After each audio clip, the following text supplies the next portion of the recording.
మహాత్మా జ్యోతిరావు పూలే జయంతి వేడుకలు వేంపల్లిలో ఘనంగా నిర్వహించారు.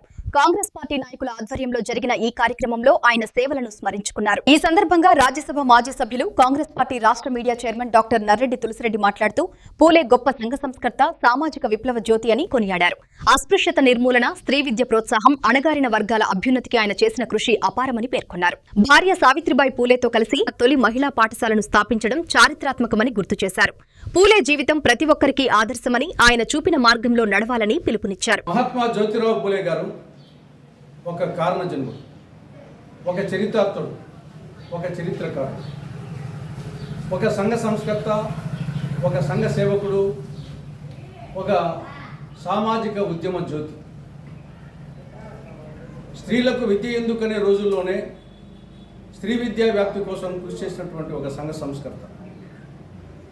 తన భార్య సావిత్రిబాయితో కలిసి ఆ రోజుల్లోనే పూనాలో ఒక బాలికా పాఠశాలను పెట్టారు. అస్పృశ్యత, అంటరానితనము విరివిగా ఉన్న ఆ రోజుల్లోనే అస్పృశ్యత, అంటరానితనం నివారణ కోసం కృషి చేసినటువంటి సంఘ సంస్కర్త ఆయన. బాల్య వివాహాల నిరోధానికి, వితంతు వివాహాల పునర్వివాహానికి కృషి చేసినటువంటి సంఘ సేవకుడు ఆయన. ఆయన జీవితం ప్రతి ఒక్కరికి ఆదర్శం, అనుసరణీయం, మార్గదర్శకం, స్ఫూర్తిదాయకం.